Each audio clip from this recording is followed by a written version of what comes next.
here are the other individuals in this particular series. Yes, whatever the heck.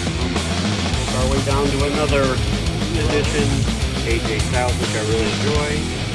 The Young Bucks. And the Bomb Squad 4 live. Alright, we're in the top row of the second colorful case.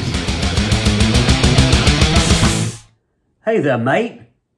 This is Don the Bomb, and I am here for another exciting, action-packed wrestling figure unboxing and review. Mate, what is up, the Bomb Squad? Today, I have finally received a long-awaited AEW Jazwares figure. And if you haven't already noticed by now, of course the glare is pretty bad, so I apologize for that. It is the Jazwares AEW Supreme Will Ospreay figure. A figure that was announced last year, and even with all the things that's been going on with AEW and Jazwares lately, which I still don't know what's going on there. We might talk about that a little later. I wasn't sure whether or not this was going to come out, but Ringside Collectibles, $40, had to get it. Now, I passed up on his standard unrivaled or unmatched release from a few months ago because I knew this bad boy was coming out, and you can't go wrong with this. So there he is, once again with the glare, in his plastic prison. Looking very good. Would definitely be a cool thing for autographs. There's the side window. Oh my goodness, the glare is pretty bad. And there he is in all of his splendor. Will Ospreay. And there is some more little accessories. Can't go wrong. Basically a 2-in-1 figure. There's the open window, barcode, and other jibber jabber. So let's release Will Ospreay out of his plastic prison, as my YouTube friend Kyle Peterson says.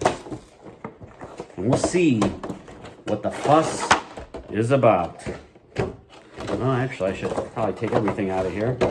There you see the nice little entrance ramp kind of backdrop.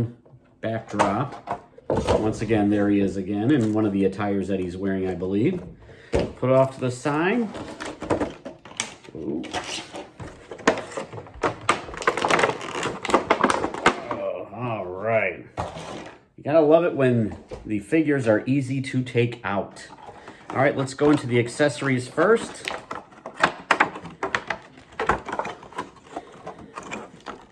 Well, you know, instead of messing around with them, I'll take the head out. Here we have a couple of extra sets of hands. You can never have too many hands. We have a couple of gripping, we have a pointy finger, and then a slap hand. All right.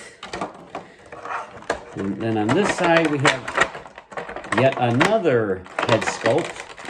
Let's get this out of here. And another bottom half. So that's definitely awesome. All right, let's go over the head sculpts.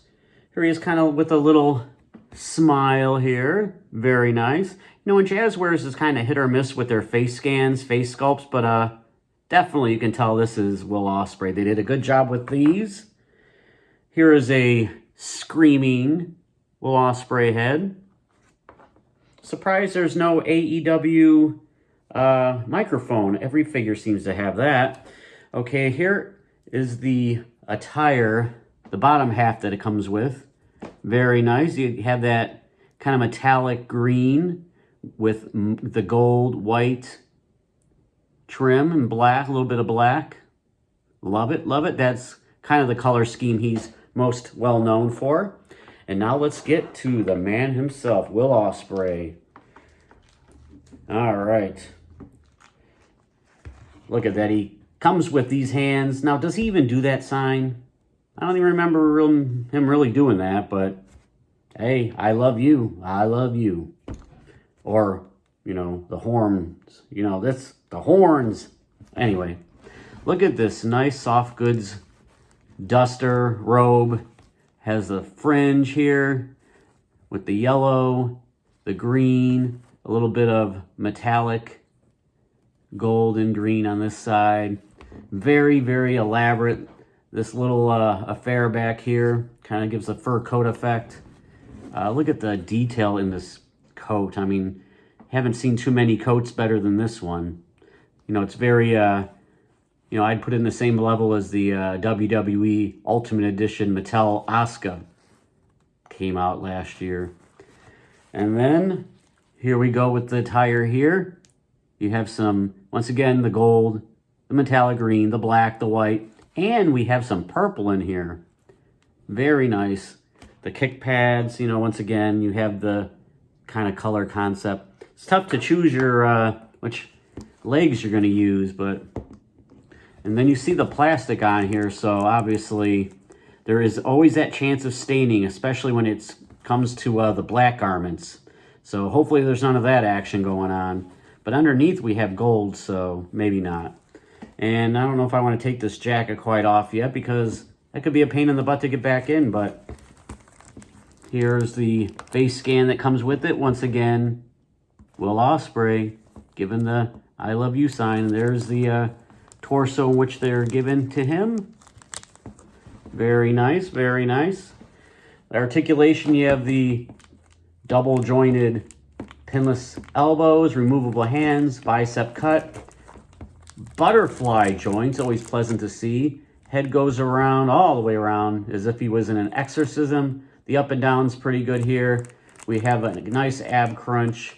We have the waist turning, a little stuck though, but it's okay. Thigh cut, boot cut, ankle articulation. Now the ankles are, I should say toe articulation. Now the ankles, which can be wonky, actually aren't too bad on this, which is greatly appreciated. And we have, I would guess, the double jointed, maybe pin knees. Like, it's hard to tell, maybe, hopefully pinless, but I guess it doesn't matter with the knee pads on. So that is pretty sweet if you ask me. Definitely looking forward to this. And let's bring out some figure comparisons. We'll bring out another AEW Jazwares Kenny Omega. Very good. Very similar in scale. They do have, it looks like Will's a little bit taller. Now, I don't know if that's completely accurate or not. And let's put him on a ringside collectible stand. There it is. There it is. Very nice. And then let's go with a Mattel WWE Elite Ricochet. Now, they're both on stands, and it looks like Will's a little bit taller than Ricochet. Once again, I don't know if that's completely accurate, but it's not too egregious. I guess I should have looked up heights beforehand. We have a Super 7 New Japan Okada figure. It's a shame this line was 2 series and gone. Definitely could have made some more quality New Japan figures. Now he's taller than Okada as well, which I know is not the case, but I don't know if the Super 7 kind of, you know, scaled them appropriately. Then the Storm Collectibles Minoru Suzuki. Now they're a little bulkier than the Jazwares and the Mattel WWEs, but the height is pretty cool and accurate with each other. I wish Storm Collectibles would make some more wrestling figures. It's like they come out with one different character every 3 years and make like 3, 4, 5 different, you know, paint jobs on them, different paint schemes. And then we have Boss Fights, Legends of Lucha Libre. This is the Laredo Kid. Now they're scaled a little bit shorter, smaller than the other figure lines, but they have gotten better than what they used to be. They used to be a lot smaller. So Laredo Kid, a little smaller, but it's a sweet figure nonetheless. And, well, you know what? What you can do if you have a lot of Jazwares fodder like me, you have this here. I'll just grab a random fodder body. Now the tape on his wrists probably should be white, but hey, it can still work. There's some black in this, so you just hook it to there. And there you go. Skin tone, you know, I could find probably a better one, but you can get a 2-for-1 here. There you go. Skin tone, a little pale with the body, but look at that. 2 Wills for the price of 1. You can't go wrong with that. Hey, so if I was to rate this figure, I would definitely give it a 9.5 out of 10. So that is pretty damn sweet. So as far as AEW and Jazwares goes, Jeremy Padower, the head of Jazwares, guy that's probably responsible for them having the AEW license, is going back to his WWE Jax, classic superstars line back in the day. They said they're going to be making figures through 2026. Now, does that mean it's going to go throughout and 27 and beyond? I don't know. I mean, you could read many different things into that. Hopefully, Jazwares continues on, because I don't really see another company that could realistically do as good a job as Jazwares does for the price point and the amount that they can get out in a certain amount of time. I'm just hoping at least we get what they released, what they, shown off or revealed at San Diego Comic-Con. Some of the ones I was looking forward to were the Outrunners, Dalton Castle, Smart Mark Sterling, Prince Nana, Athena. I mean, the list goes on and on. I would love to have those. So hopefully they'll be able to work on those and do those at least, and I'll be happy. But hopefully Jazwares and AEW continue on. So, hey, this is Don the Bomb, and until the next one. Oh, also too, I want to give a quick shout out to the subreddits Action Figure Geek and AEW Unrivaled, as they allow me to post my figure reviews. So I do appreciate that. And this is Don the Bomb. I am out of here as I reach for the button. Oh, baby.